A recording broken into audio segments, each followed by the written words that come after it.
daawadayaashada qiimaha qaayaha badan ee sida tooska hawada nooga daawanayo waxa aan ku sugannahay stuudiogeega magaaladan madaxda dalka Canada ee Ottawa.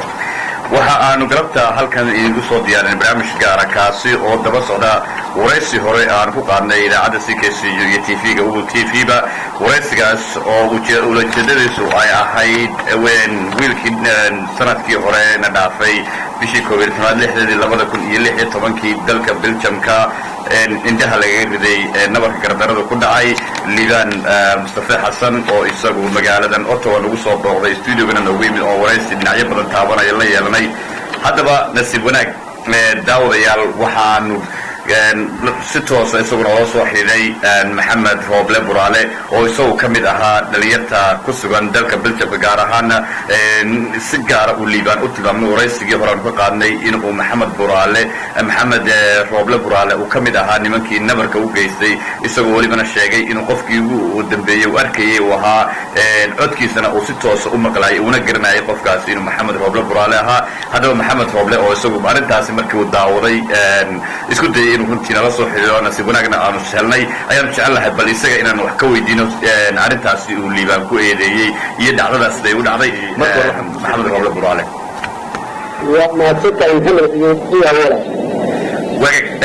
maxamed waxaad ku sugan tahay dalka Belgiumka oo aad degan tahay runtii waana wadankii ay dhibaatadu kaga dhacday liibaan Mustafa Xasan aan idhaahdo weliba ninka oo si gaara u saaxiiba san oran karo bal intaanan gudagelin aragtidiisii amba fikirkii uu ka dhiibtay amba runtii eedii ku soo jeediyey liibaan bal siday wax u dhaceen nooga waran Maxamed. بسم الله الرحمن الرحيم. هذا بالنسبة لرسول المدرسة مع النبي يعني وكنا عن نفسي أن الله صلى الله وسلم وبارك عليه وقال محمد حجاء تيجي يعني تنتهين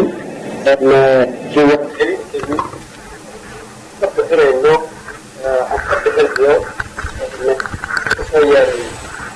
تحدي سوى كلها تنتهين waxaa jeclaa intaanan ku gelin adkaasi inaan nabadgelyo ka yidhaahdo warbaahinta Soomaalida ee hadda Soomaaliga iyo hadda Soomaaliga ku dhaxa waxa weeye inahan waxa madartay Soomaalidu anagu gudahaan lagu xaltaa inay dhinacoon ay labada dhinacba ama doorka dhinacba waxa weeye xataa inay إيران قصدي وحية قضاء فيها وإلى فرصة السياسة يعني وحكا إلى جريكو والإغاثي الرب والسيء إلى السياسة قلت ويقول هذه الفيها ولا أي أن أبدا يوشى الدول الجديد والغل وضعفه أكثر وضعفه إذا يوتي iyo waddankan aan joogno ee Belgiga ugu badtahay away iyo wixii argagaxna dhigtay dhacday waqtigan liibaan Mustafa Xasan kolka arrintu waa sida soo sheegtay waxay dhacday sanadkii la soo qaatay bishii 2017 waxay ka dhacday magaalada Brussels aan ku suganahay ayuu ka dhacday kolka arrintu deesaar ku sheegay arrin ummadda ku dhan ee ka yaqtay arrin yaab leh oo noqotay waayo liibaan waa nin saaxiibkaya aan garanayo si fiican aan garanayo anigu aan shakhsiyan kolkuu Belgiga ay ku soo dhaweeyey nin madaragtay aan isla madaragtay halgamaynay ah kolka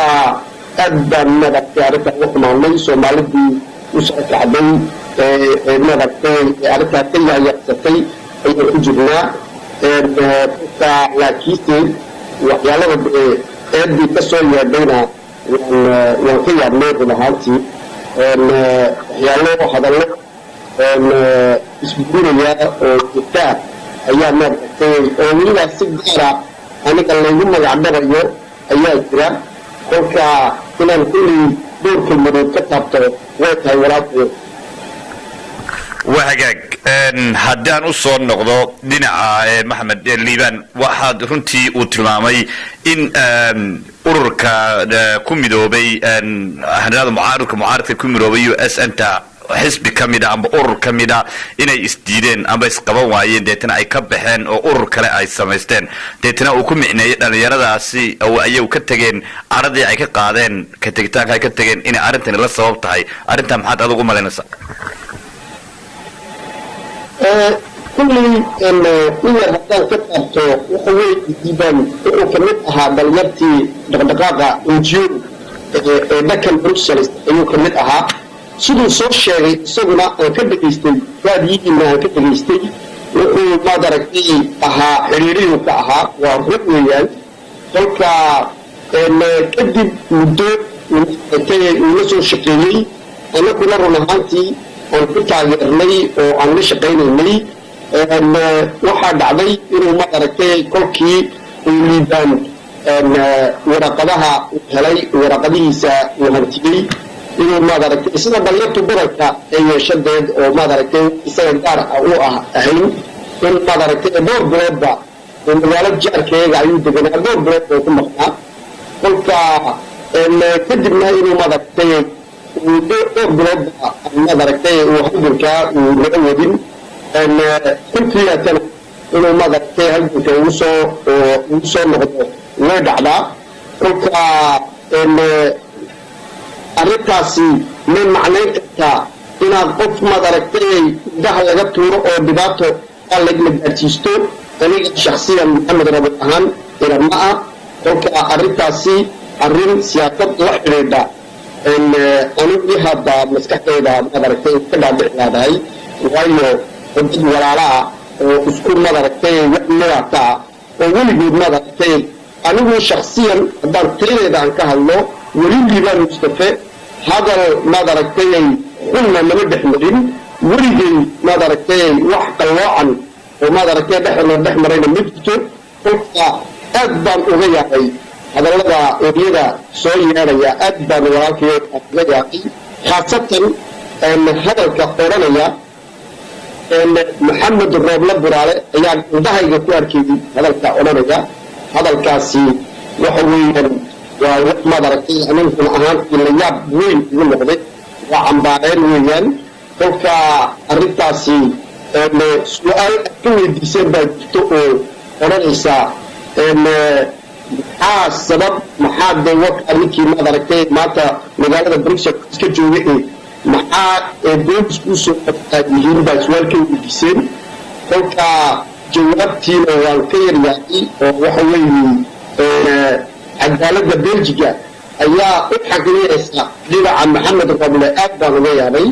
waayo dowladda hataan yar kaaga taabto dowladda belgigu waa dowlad soo jireyna weeyaan waa dowlad cadaaladeedu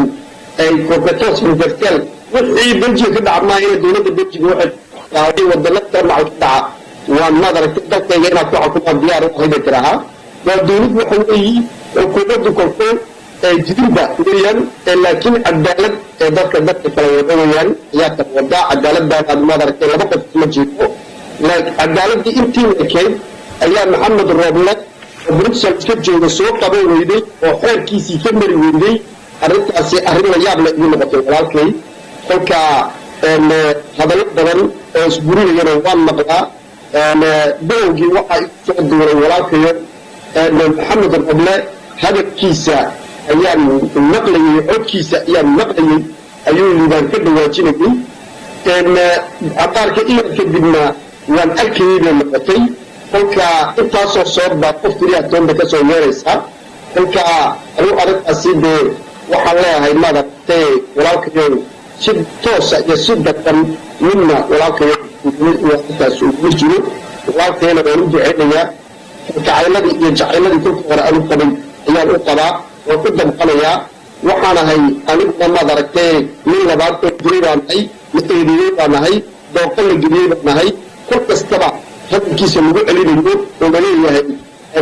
arrintaa uu sameeyey anigu jecli inaan arrintaasi jawaab maad aragtay aada aan ka sii bixiyo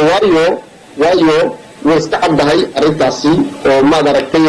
wax anigu inaan dhibaato aan u geysan meesha ee wax ka dhaceenna waa meel kamerado badan ee jiraan waa meel wax weeyi baan iyo maad aragtay barking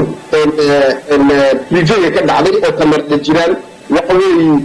taasoo ku waa macruuf weeyaan kolkaa inaan ku sii farax tago uma baahno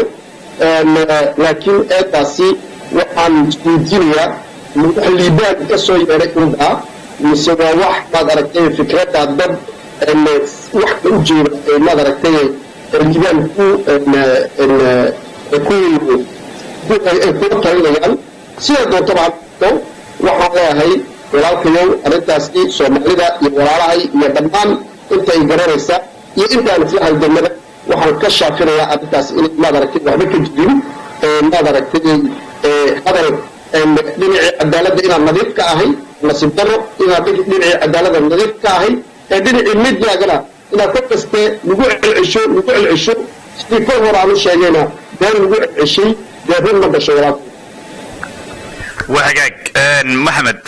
وهجاج واتبعصنت هديان محمد وقصه نقولنا لنا الليبان لفتيس أنا قد شعل إن حوجال نقولنا ما دام ورئيس كان كهوري الليبان لي لنا وإد أبدا وعادك يرنتي دلنا دي أدمش وده جنين وساري أدو عرن دلنا ده أصير نبر كوجيستي إن ما كرنا سا بس وهم كوجيد إن يشرتو دلنا ده سوشيء جينا نبتاعي دلنا ده أتمنى أنا يقولي waxaan ku ogahay waxaa jira nin isdireen oo nabkaa u geystay ninkiina wuxuu ku xidhan yahay xabsiguu ku xidhan yahay uu xayiran yahay kolka wixii maad aragtay aan iminka cadaaladda aan ku ognahayna waa intaa weeyi kolka waxaa fiican inaan la sugo waayo onkeedku u socdaa boolisku maad aragtay onkeedkiisa u wadaa waxaa qurux badan kolkaasi inay la sugo inaanan la saluugin cadaaladda inaanan la saluugin oo layska sugo oo waqtigeedii maad qadatay cadaaladda qaadataa laakiin runtii ayayna hor keeni doontaa waxaasoo ku dhan waa lasoo ururin doonaa run baa na hor iman doontaa sidii farku u dhacay sidii maad aragtay inuu qof ahaa inuu laba ahaa inuu saddex ahaa wixii jirada cadaaladdaabaa na hor keeni doontaa inaan laga degdego ma aha horeyna waan u sheegnay iminkana waan u sheegayaa waxa weeye cadaaladda ha layska sugo inaan la suluugo ma aha waddankan aan joogno ma aha wadannadii africa ma aha wadannadii maad aragtay la odhanayey ninkan waa reer hebeley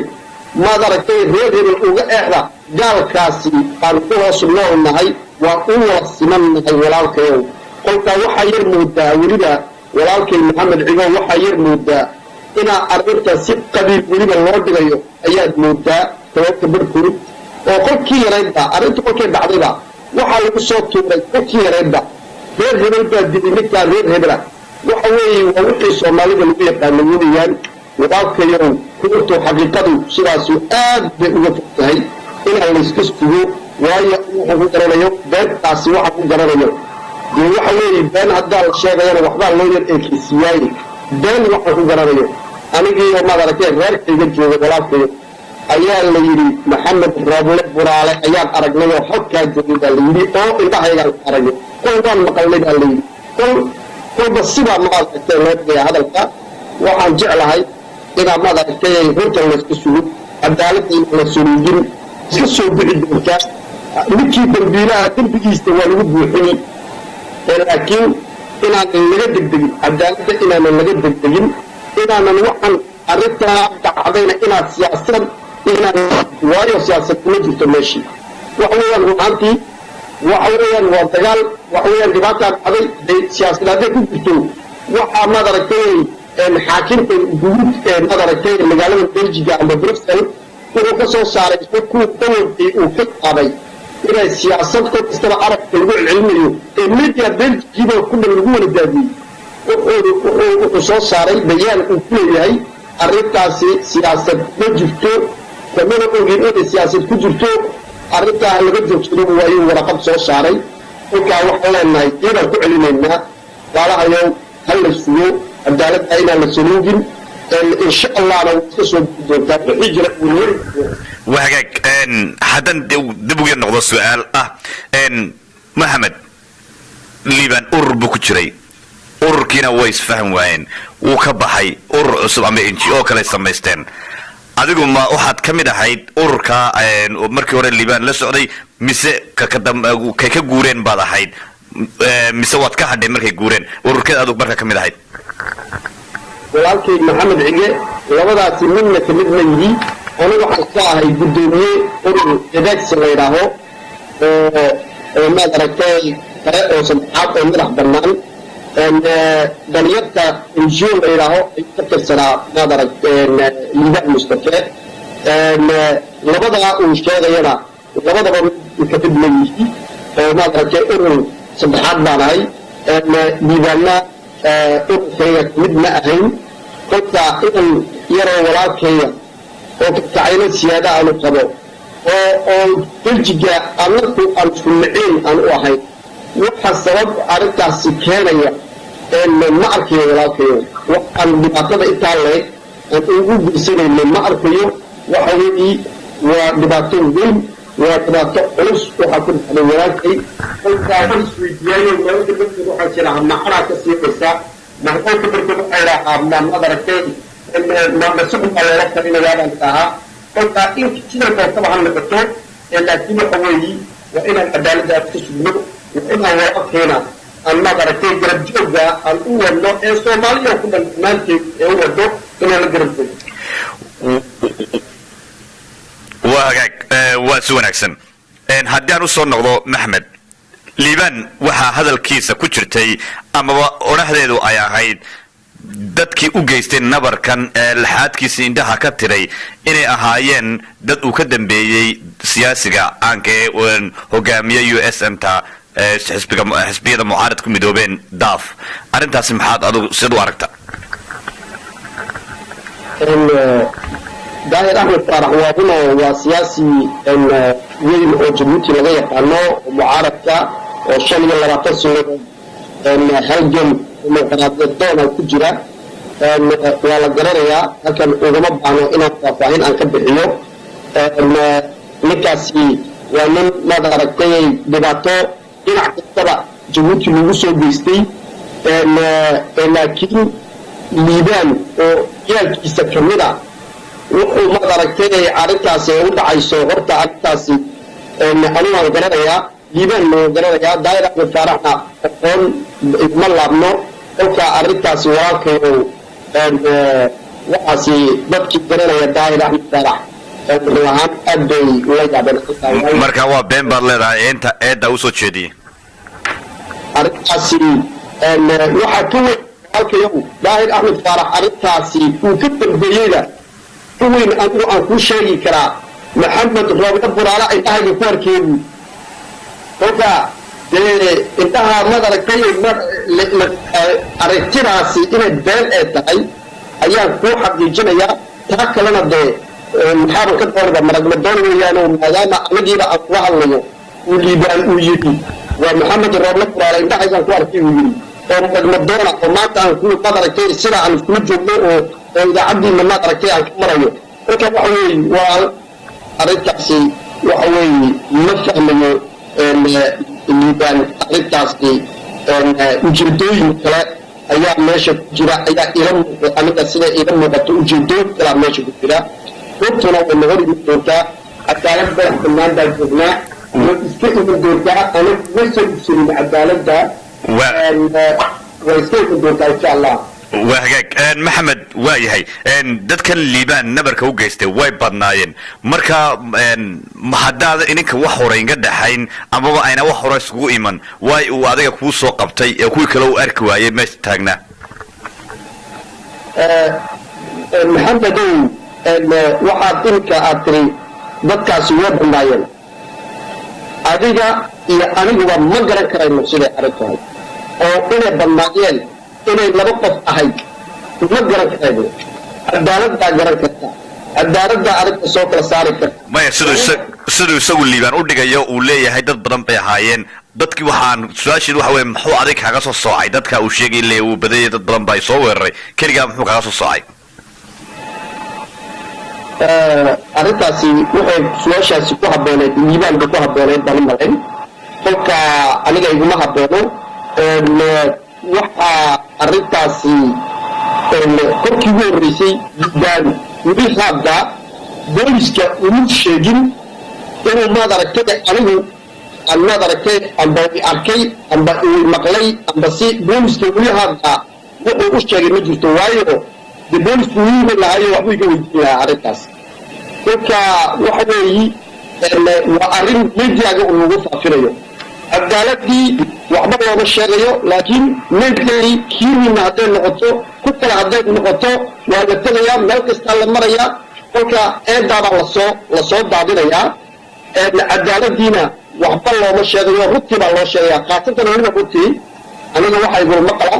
inuu liibaan u sheegay cadaaladda inuu u sheegay inuu madaragteen mid keliyaatoon isdirreen mid keliyaatoon waa ku celinaya cadaaladda wuxuu liibaan u sheegay mid keliyaatoon inay isdirreen kolkaa waxa ka habboon intaa idaacadaha laga hadlayo ee dadka madaragteen kolba qof la cambaareynayo waxaa ka habboon inaad loo sheego cadaaladda inuu dacwadiisu ay ka xumaato liibaan mustafe annakuna ma doonayno waxa weeye wixii uu sheegayo cadaaladda inuu sheego weeyaan kolka waxaa arrintaas waxay ka marakacaysaa inay cambaareen amba dooqeen amba xajiimeyn sidii doonaba ha loo dhigo arrintaasi inay cambaareen un tahay bay ka muuqataa waayo cadaaladda wixii inaa sheegay cadaaladda inaa wax laga weydiiyo waa hagaag waynu eegi doonaa wixii kolley ka soo baxa laakiin haddaan adiga laftaada maxamed oo kaa weydiiyo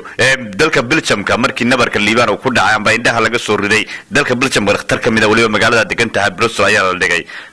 ma ku booqatay oo ma ugu tagtay isagoo dhakhtarka yaala mana ka warheeshay xaaladiisa caafimaad walaal isho kolkay arrintaasi waxay dhacday bishii 11 sanadkiina dhaafay 6deedii bay dhacday laba cisho kadib suuqa iyo meel kaste ayaa lagu daadiyey inaan maad aragtay magac anigoo lay magac dhabayo weliba waxaan kuu sheegayaa walaalkayow anigu dhakhtarka waan tegey si toos ayaa u tegey waa layga cisho waxaa layidhi ma arki kartid baa layga yidhi oo adigaa dilay baa layidhi waa dharaar wuxuu maad aragtay ka soo xigay markaaba waxa ku yidhi dadkii Belgiumka gacan ajaanibka waxa yiraahdo dhaqanka cadaaladda hayay mise waxa ku yidhi Soomaalida may dadkii kolkiiba muddo kadib baa waxay in yarba adu 4 cisho kadib baan hadlay arrinta kolka reseaux sociaux waxa loo yaqaanay Facebook hadday noqoto meel kasta hadday noqoto lagu daadiyey kurbada arrintii oo laga dhigay maad aragtay sawirradayadii la dhigay meel kaste oo maad aragtay raggaabaa dilay la yidhi oo si kastaba maad aragtayna loo cambaareeyey iyadoo dadkaasi waxba ka ogeyn arrintu sida u dhacday iyo wixii maad aragtay liibaan dilay uu liibaanna agtiisa uu ka sheeganeen oranay maxamed roble ama qof kale uu maad aragtay qabsanay kolka waxaan kuu sheegay walaalkayow kolkii arrintu caynkaa u dhacday ninbaa mas-uula oo ka mid ah dadka mucaaradkaaya ayaa video soo dhigay wuxuu yidhi liibaan wuxuu ii sheegay buu yidhi maxamed rooble iyo nin maaragtay idris la yidhaahaa idilay buu yidhi iyar kadib haddana maad aragtay maxamed rooble waxay noqotay maxamed rooble iyo nin kaloo maad aragtay axmed muuse wacays la yidhaaho oo maad aragtay aan isla shaqayno kolka daraarta kale ayay wax isbedilayaan kolka waxaan arrintaasi waa arrin aan ka yaabnay weeyaan run ahaantii walaalkayow maanta waraysiga aan maad aragtay aad ii saamaxdeenna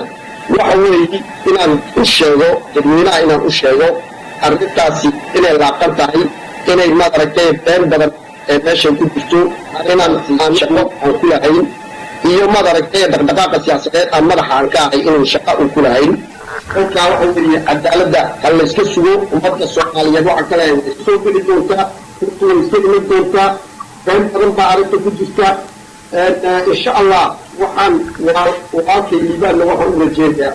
كل هرواني ما تبغى ورث يجي لبعض أن استقال بلون نارك ورثة وحن رجينا عفيمات بلون رجينا ولا الكلمة من رجينا كل ما تنا منه ما دركتي إن وراكي إن وسمينا لكن وجدوا قد وجدت كلا كل يرد الليبان وكل شيء وراكي وعبتها مقارنة ضد فكرة سياسية أو وجدة سياسية كلا أيها كل يرد هريريين الليبان بروفسور ولا جرانيا وذكر ما دركتي كلهم بيجوا كل كانوا يذكرون كل واحد الله هاي إن شاء الله عدالة على دايو يسكتوا بحدودها. وهجاك محمد waxaa runtii sidan aad tilmaantay amba aad runtii iminka dadweynaha Soomaaliyeed amba jaaliyada reer Djibouti ee ku sugan daafaha dacalada dunida gaar ahaan dalkan Canada si toos ah noqon dhageysta ama noqon daawada waxaad u tilmaantay inaanad adigu arintaasi aad bari ka tahay oo runtii aanad shuqul ku lahayn hase ahaatee markii uu dhakhtarka yaalay in lagu diiday oo magaaladii la geliyay suuqii lagu geliyay wala magaalada deganeed adiga ayaa ka dambeeyay dilkaana geystay amba nabarka uu geystay Liibaan haddaba Soomaalidu waxay ku mahmaadaa daad horteed baa la iska moosa adigu laftaadu intaad ka hor dhacday ma tagtay cadaaladda oo arint ma tiri waxaas lagu eedeynaya aanan samayn hadhow halayga iyo iyana waxba ka imanin ee halayga hor joogso dadka eedda la wareegaya ma isku daday in cadaalad u tagto walaalkay waa su'aal fiican weeyaan kolkay aragto arkaanka ay u dhacday waxa weeye ujeedadu waxaa dad waxaa dhici kartaa waxay ahayd waxyaalada la yidhaaho argosi amba waxaa iman kara dhibaatooyin kale ayaa maad aragtay soo biiri kara booliisku waa maad aragtay kolkiiba anagu waan u sheegnay arrintaas inay jirto inay réseaux sociaux meel kastaba magacdayadii lagu daadiyey waan u sheegnay waan ogeysiinay arrintaasna way og yihiin kolkaa waxa weeye waa runtaa waan samaynay arrintaas waan ogeysiinay inaan dhibaato arrinta aan kala kulmi karnona waan u sheegnay waa runtaayo arrintu sida doortay u dhici karaysay arrintaana maad aragtay waan u sheegnay waxaan yidhi khatar inaan nafteeda aan ku sugannahay waan u sheegnay dowlad waxaan loo joognaa qof kastaba oo shaksi kastaba inay maad aragtay protectayso ama difaacdeen وهاك محمد هدان وصل نقول لنا انجيك ام بوركا ما ادو ار بي بي دا تايمس ام ار بي دا anigu waxaan ahay sidaan kugu soo sheegay walaalkay maxamed ciye ururka waxaan maad aragtay dhaqdhaqaaqa dedax la yidhaaho waa DDX waxa weeyaan waa ururka weeyaan marka ma ururka waa محاكري وراء ما أرر عصبة وأرر ما أركتي كل شيء إسكتجا أن إذا سمت أن يهون تأها أن تغيرني ودبرين كل شيء فشلمتي كبرمتي أرر عصب عن سمتي وكتنا بنا وإنك من كل بس المدود كجها ودك بلجيا وهيك أن ورنتي وان محمد gabagabadii iyo gunaanadkii dadweyne fara badan gaar ahaan ay jaalida reer Djibouti oo runtii dhageysanaysay wareysigii Liibaan oo meelo badan runtii hadday noqoto idaacadeeda amba TV-geega amba runtii warbaahinada kala duwan oo Liibaan markii wareysida laga qaaday uu ku tilmaamay in adigu aad ka mid ahayd dadkii gacanta u geystay waliba uu adigu arkay cod ahaantaadana uu codkaaga maqlay dadkaasi haddaba runtii aaminsanaa in adigu ka dambeysay gacan qaadka indhaha laga soo riday Liibaan waxa aad u bandhigtay inaanad adiga ahayn gabagabadii gunaanadkii maxaa dadka dardaarmad kaga tagi lahayd horta inta waan mahad celinayaa walaalkay maxamed cige iyo farsamada madarka xawaala ayada waan u mahad celinayaa waxaa leeyahay walaalaha Soomaaliyeed arrin haddii dhacdo waa laga fiirsadaa aad baa looga fiirsadaa waa la eegaa jaanib kastaba waa laga eegaa waxa weeye walaalahay waxaan madaragtay uga digayaa fidnadu waxa weeye waa ilaahay baa nacay way ka daran tahay baa layidhi fidnadu waxay ka daran tahay dilkay ka daran tahay waa maad aragtay sidaas ilaahay baa layidhi waxa weeye inaan cadaaladda layska sugo inaa cadaaladda la saluugin inaa qof wuxuu ahayn inaan lagu sheegin waayo walaalkayow adigu quddadeedu in la dilay baan ahay maadaama aan wax aan gaabsan wax aan shaqo aan ku lahayn magaaladoo dhan waa jabuuti hadday noqoto kolkaasi ruuxii la dilay baa aniguna xisaabsanahay walaalkay oo la dooqeeyey oo la cambaareeyey aniguna ujeeddada ugu horraysa aan u hadli waayey aan u aamusnaa bilowgii abaan hadlay dabadeed waa ka aamusay waxay ahayd sidaan maad aragtay arrintaasi walaalkay aan u dawri lahaa liibaan mustafe sidaan u dawri lahaa weeyaan kolkaa waxaan ka leeyahay walaalahay soomaalida meel kastoo ay joogaan hadday jabuuti joogaan iyo hadday soomaaliya joogaan iyo hadday dibadda joogaanba inay arrinta ka fiirsadaan inay dhinac kastaba ka rogaan waddankan aan ku nool nahay baan jeclahay inaan kelmad yar aan uga taabto waddanka beljigu cadaalad fiican buu leeyahay cadaalad madax bannaan buu leeyahay afrika kuma nooli kolkaa waxa weeye cadaaladdaabaa soo kala saaraysa cadaaladdaabaa mid kastaba xaqiisa siinaysa kolkaa waxa weeye haddii maad aragtay liibaan mustafe uu arkayay kolkii ugu horraysay wuxuu yidhi walaalkayow anigu laba qof keliyaatoo baan isdirinay buu yidhi dabadeed haddana wuxuu yidhi codkiisaan maqlayay waad ku noqon kartiin walaalahayow waxaad ku noqon kartiin fiidiyoyadii hore uu duway baad ku noqon kartiin dabadeed wuxuu yidhi codkiisaan maqlayay buu yidhi maxamed roble codkiisaan maqlayay buu yidhi iminka kolkuu maraykanka uu tegayna iyo kanada uu leeyahayna waan arkayay buu yidhi kolkaasi intaasoo soodna isaga unbaa maad aragtay ee samaynaya kolkaa waxaan uga digayaa kow degdegaan baan uga digayaa soomaalida laba inay arrinta qabiil inay ka dheeraadaan oo qabiil inay arrinta ka dhigin oo kol kastaba cadaaladda madax bannaan ee maanta joogtaa ee beljiga aan joogno inay taayaan inayna saluugin inay iska sugaan wax kastaba hakaabanu lagu soo macnayn doonaa sida u dhaceen arrimo waa loo macnayn doonaa rugtiioo ku dhanbaa la macnayn doonaa waayo waxaad ogtahay maxamed cigo walaalkay waxaanaan sidnoo telefoonnaan sidadnaa kol kastaba meel kasta kameradaha maad aragtay jira waxaan ma joogno maad aragtay meel qaryad ma joogno waxaan joognaa caasimadii yurubka ayaan ku noolnahay insha allah rabbina dhisay ma doontaa waxaan leeyahay bal hala sugo oo cadaaladda inaanan la saluujin walaalkay waa hagaag maxamed waxa aad ku celcelisay oo aad runtii xoogga saaraysaa ama miisaanka dhinaca cadaaladda oo lahayd cadaaladda hala sugo anigoo jecelayn barnaamijka soo gabagabeeyo laakiin su-aashita ugu dambaysaan jecelahay inaan runtii kaa weydiiyo cadaaladda oo dhowr jeer ku celcelisay cadaalad ma waxaad leedahay baaritaan baa la wadaa oo waxa dowladda biljamka baarisa ciddii ka dambaysay balse ma jirta cid loo haya arrintaasi oo loo qabtay oo iminka u xidhani haa way jirtaa liibaan kolkay arrintu dhacday kolkiiba waa dee boliis baa maad aragteen meeshii ugu tegey oo ka qaaday siday warbaahintu qoreen jaraa'idka beljigu kolkiiba liibaan wuxuu sheegtay nin baan isdirirnay buu yidhi ninkii ayaa toos loo doonay ninkiina wuxuu ku xidhan yahay jeelkuu ku xidhan yahay isaguna ninkiina uu qirtay oo wuxuu yidhi anigaa maad aragtay liibaan ayaa maad aragtay ayaa dilay buu yidhi liibaanna wuxuu yidhi ninkaabaa dilay buu yidhi kolkaa dee maad aragtay baaritaanna sida wax u dhaceenna baaritaankii wuu socdaa waxaa la moodaa iminka sidana arrimuhuusu socda inay wax dhammaadeen maya baaritaan baa socda liibaanna uu sheegay waa runtii weeyaan baaritaan baa socda kolkaa waxa weeye inaa la degdego maaha doodo kolkaa cadaaladdu baaritaan bay ku jirtaa maad aragtay labadooduna ilamaa bilowgii waxay sheegeen ilamaa iminka cadaaladda waxaan ka ognahay weeyaan waa laba qof oo isdirirtay ayay maad aragtay cadaaladdu ayay iminka ahaan maad aragtay ayay haysaa labadaa wey ma wax kalaa kusoo biiray ma dad kalaa la socday ma sidan bay u dhacday labada qof sidayna isku arkeen waxaasoo ku dhan waxaa noo sheegi doonaa cadaaladda noo sheegi doontaa wayna warima ducaha waxaan ka degdegna ma jirta inta 9 bilood bay socotaa dana waqti badan ma hadin baan u qalayn wayna warima doontaa inaa la degdego maaho nin kastaba mala awaal iska samaysto nin kastaba filin iska samaysta maahe waa inaan la sugo insha allah wayna dhiman وهجاك محمد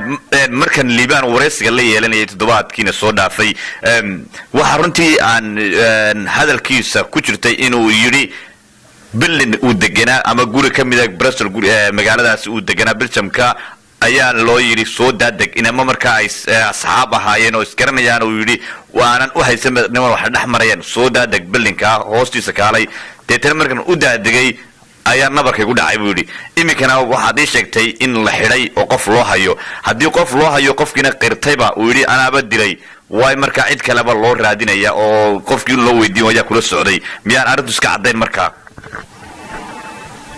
walaalkay anigu meesha kuusha maan joogin laakiin guriga uu sheegay waa macruuf weeyaan waan garanaya anigu meesha ay wax ka dhaceenna arrintii falka uu ka dhacayna waan garanayaa walaalkayo labadaa guriga uu ka dhacay ee uu sheegayo liibaan iyo meesha arrintu ee dagaalku uu ka dhacay waxaa isku jiraan ilmaa in gaadhaysaa 900 mitir ilaa 1000 mitir حوالي 1 كيلومتر بيسكو جراد كلها وحوالي سيدة وعودة ما دركتين ما أقل كسب أيها هالكامس متى بقوم جرانا موتاي لكن أقل هوستي كمدعي أقل كابشاري هوستي كمدعي إن سيدي جرايد كويك ولا شيئين إذا إمك سيدي ما دركتين كل واحد أتى وقدر المشي أقل كا سيدي أرموه تحنا ولا تيو أنا ما جرانا وحن كجرا دك عدالة دستورية كجرا إن شاء الله ونور معنين دوتا سيد ما ذكرتي باقتان وأرتاسي وقع هو إن ذاتك بلجيكو دولة خاصة العدالة إن ديلسري أيام قرانا يا وايو وكيف وقت بلنبو قاتل من السيسو عندنا من نوشي بدو وقت يتيني أنا إلا جديسو برتقى الدين كل كيف لما تعرفه وسيد وحي عدالة إتري يوحي كسوس تارتي يسينا وحود عين كل هذا عبود هايبه إلى الشيء والله تمامه سبب ده بعدي سبب ده كلمين وحاسو كده إن على الشيء لكن ما تا وحياله الشيء كريو حقيقة أنا ما أقول ده قبل قال على الجلاء أنا كنت أرى كرنا وأوي ومتنفتين يعني تنفتين واضحي وأوي الرتاسي ما شاء نجوين كل جيل جوي نحسين أنا هاي لأنه أنا هاي ما دركتي وقت قاسي ده يرمينا ما دركتي كم ويلالي oo wiilka madarka dhalinyarta raacin baan ahay kolka arrintaasi walaalkayo alu guriga ka ahay hadallada ka soo yeeraya liibaan mustafana aad baan uga yaabay dowladda Belgium ee cadaaladda Belgium Maxamed Roble Buraale ayaan arkayay mana soo qabanayso halkaa buu iska joogaya intiisii hawlihiisu iska wadanaya waxaasina waa waxa ka way waa wanaagsan Maxamed haddaan su'aal ka weydiiyo jaraa'idada soo qaatay Belgiumka ama gaar ahaan magaalada Brussels waxay cadeynayaan oo ay qorayaan in uu liibaan iyo wiilka xidhani ay dilaan oo gacan isku tageen waayo liibaan markii aan wareysanay wuxuu noo sheegay in aanu dagaalba jirin oo aan meeshaba ka filayno soo dego hoosta kaalayo lagu bilaabay marka hadallo si isku waafaqaan waxa rabaa inaan ogaado muxuu qorayaa jaraa'idka Belgiumka ama markii arrintan dhacday maxay ka qoreen halkii wixii jaraa'idka Belgiga aan ka akhrisanay arrintu aqal hoostii kama dhicin ayay yiraahdeen jaraa'idka Belgigu waxay ka dhacday meel class sonde maxsal leedaho liibaanna xaflad lagu sameeyey oo mudaharaad lagu sameeyey aqalka uu sheegay liibaanna halkaas aad buu uga dheeryahay jaraa'idka Belgiguna mala awal maahine maaha maqarkay jaraa'idku maaha waa jaraa'idkii loogu lamid yahay maaha xaqiiqadii ma hayaan xaqiiqadii waxay ku xisuyaan jaraa'idka Belgium iska aamuseen waayo arrintii xaqiiqad ma hayaan cadaaladiina waxay tiraa suga inta maqarkay waxa soo dhameynayna suga la yiri kolka walaalkayow xaqiiqada jaraa'idku ma hayaan way iska sugeynaa cadaaladda maqarkay gacanta ku haysa waxyaalada cadaaladdu jaraa'idku waxyaalada loo sheego bay baafiyaan wax xaqiiqa runtii hayaan ma jirto kolkaasi cadaaladday gacanta ugu jirtaa baaritaan fiican bay madaragtay cadaaladdu wataa sida anaga lagu maqala kolka baaritaankaas waqtiga qaatay imika wuxuu socdaa 9 bilood uu socdaa wuuna sii socon doonaa baan u kolka waa la xidhi doonaa kolka waxa weeye macnaan ka sugaynaa cadaaladdu shaqadeedu waxa weeye inay wax macnayso ninkii waxaa sameeyey ama dadku waxaa sameeyey hadday tahay ma garanayno kolka waxa weeye waa inaan la iska sugo oo lagu kalsoonaado cadaaladdaasi wixii la sheegayana hadday dad waxayaan hadday arrintaa dad wax ku og yihiin inay cadaaladda u sheegaan weeyaan inay booliska u sheegaan weeyaan inaa maad aragtay hebel baa yidhi amba waa maqlo waa la yidhi baa la yidhi waa laga fiican yahay walaalahay soomaalidana waan uga digayaa wixii inaan kolba aan qaab aan u yeelno ma aha kolba weji inaan u yeelno ma aha waxaan leeyahay walaalkeena ha iska xumeyn dacwaddaada ha iska xumeyn baan leeyahay kolka wixii kalena cadaaladdaa sheegi doonta taydeeda markaa layaa taydeeda walaalkayow si toosayda si dadban midna arrintaasi ugama jiro cadaaladduna way og tahay aniguna waan ogahay wuxuu weliba ka dhawaajiyey liibaan wuxuu ka dhawaajiyey video baa la hayaayo arrintaasi waa la hubaa buu yidhi waxyaalaha ka yaab weeyaan haddii la hubo maxaad maad aragtay walaalkan waaban joogaana halkan baan joogaa bruxelles baan joogaa dee haddii la hayo maad aragtay cadaaladda belgigu aniga ila dhalatay ma walaalkeeda ninkaa caduu naga dhexeeyaa kolkaa waxa weeye inaan caqligu inuu soo noqdo wey caqligu dadka inuu soo noqdo weeyaan beenta inaa laga daayo weeyaan insha allah wax kastaba way soo bixi doonaan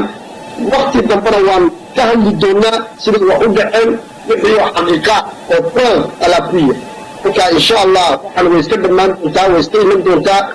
cadaaladdana waan ku adkaysteynayna waa inay cadaalad la sameeyo oo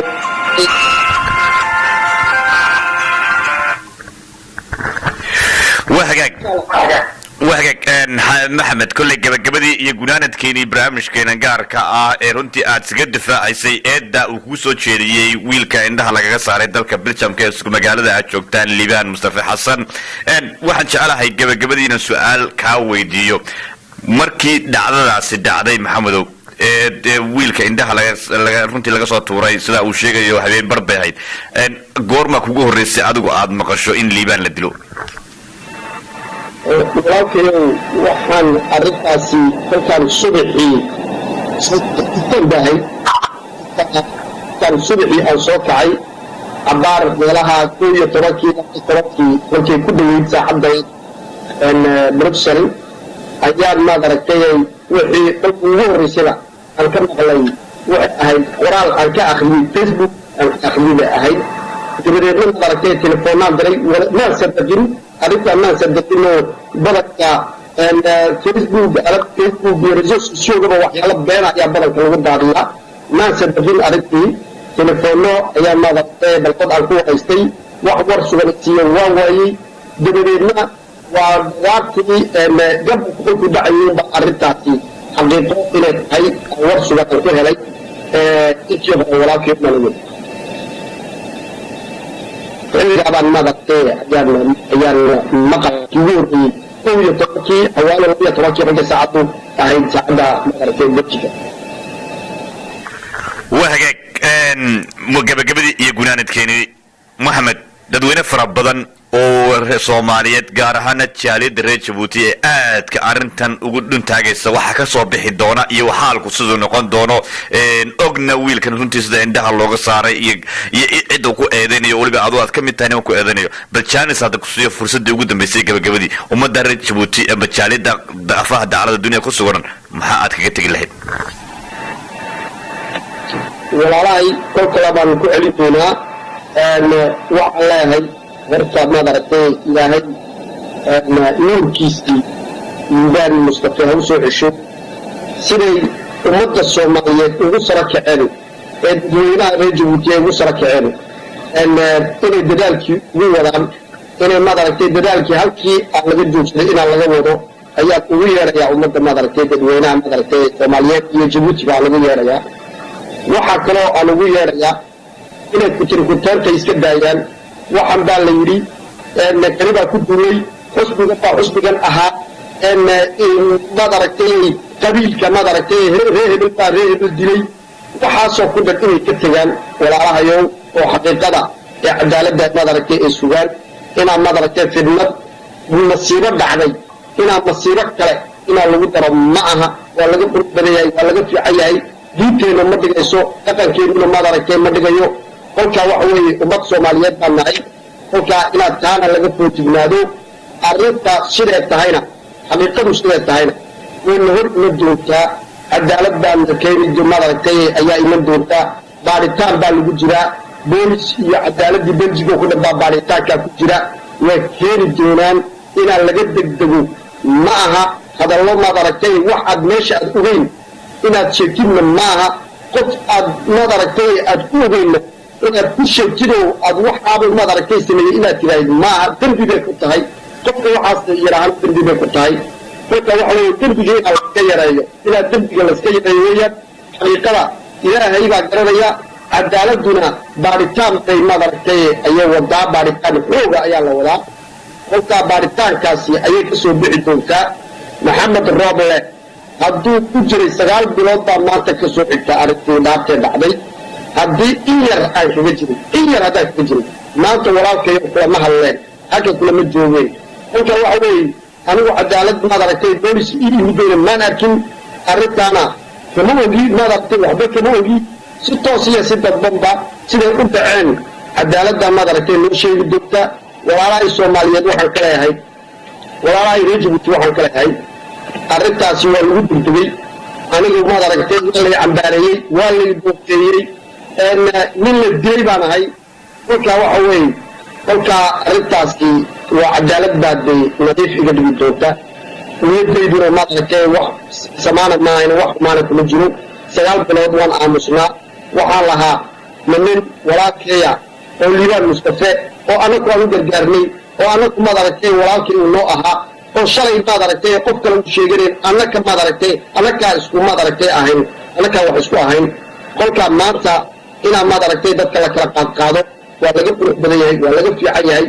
waxa weeye inta maad aragtay la talinaysa inta ku duursan ee waxaas iyo waxaas baan ku daraynaa gadaal kastaba shalay wixii la yidhi maayo wax kalaan ku daraynaa leh waxaan kale war ilaahay ka cabsooda qiyaamaad nu soo taagi doonaa qabri baa naga dambeeya adduun maaha aakhiradiin baa naga dambaysaa beenta ha la iska daayo walaalahayo hal la sugo cadaaladda qofkii wax og arrintaa ku og qofkii garanayo wax ku og waa inuu socdo uu sheego cadaaladda weeyaan boolis baa jira nidaam baa jira afrika ma joogno maad aragtay meel bila cadaalad daraya ma joogno meel cadaalad ay jirtaan joognaa maanta nasiib baan leenahay u sheega u tega cadaaladda waxaa maad aragtay ayaan ogahay waxaabaan maqlay dhaha ee laakiin ku tiri kuteenta iyo cambaareynta iyo xumaanta iyo waxaasoo ku dhan waa inaan laga foojignaado walaalkayga waxaan ka leeyahay walaalahay diibaan mustafe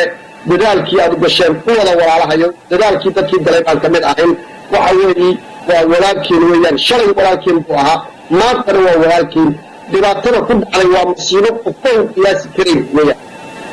dhibaatadaasi aad baan u dareennay aad waxa weeyaan qofku fikradiisa oo qiyaasi karaa anigu 2 door baa la yidhi waxa weeye inaan walaalkay murugadii dhibaatadii ku dhacday anigoo ka murugoonaya inaa haddana layga idhaaho dembi baa laydul saaro anigoo waxba arrintaa ka ogeyn kolkaa waa 2 dembi weeyaan walaalkayow waa inaa laska ilaaliyo arrintaana cadaaladda loo daayo si fiican bay usoo kala saari doontaa wayna hor iman doontaa waxba inaan la sanuugin cadaaladdu dhinacna uma jarjeersamayso waayo waxa weeye waa maad aragtay meel aan ku ognahay wasiirada maad aragtay belgica haddii ay wax qarwaaca sameeyaan waa la qaadaa waa la xidhaa waan aragnaa bilaal kastaba telefisonka ka maqalnaa waan aragnaa kolkaa waxa weeye ilaahay laga cabsoono ilaahay laga cabsoono walaalahayo eedaasi ha layska daayo cadaaladana ha loo daayo xaqiiqada iyadii baad maad aragtay baari doontaa wayna hor keeni doontaa waan ka wada hadli doonaa kolkaas insha allah wayna iska soo dhammaan doontaa waan salaamayaana walaalahay dhammaan dadaalkaasi liibaan walaalaheen maad aragtay waxaan kalehay dadaalkaagaa ku jira dadaalkaa ku jiraala insha allah وحقاك داودياشنا قيمها قايها بدن سيدا توسكا هودا نوغا داونيو وليبا اناغو سيغارا ugu jirnay live dhinaca Facebook and live nooga daawanayay waxaan runtii aanu barnaamijkan ku soo qaadanay waraysi aan hore ula yeelanay halkan Wool TV iyo idaacada CKCU Liban Mustafa Xasan oo ah wiilkii dhalinyarada ahaa ee dalka Belgiumka indhaha lagaga soo riday oo isagu runtii ku eedeeyay Maxamed Buraale inuu isagu kamid ahaa dadkii goobta joogay uu arkay indhahana saaray se ahaatee hadalkiisana uu maqlaayay balse Maxamed aanu nala soo xidhiidhay aanu runtii helnay aanan ogaanay inaanan dhinacun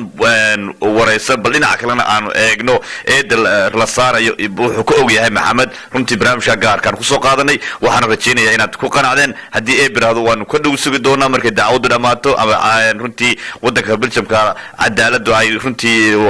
xukunku soo baxana waanu waraysan doonaa labadoodaba Maxamed Buraale iyo runtii Libanba waan aad baan kaaga mahad celinayaa sida wanaagsan ee aad xiriirka noola soo yeelatay Maxamed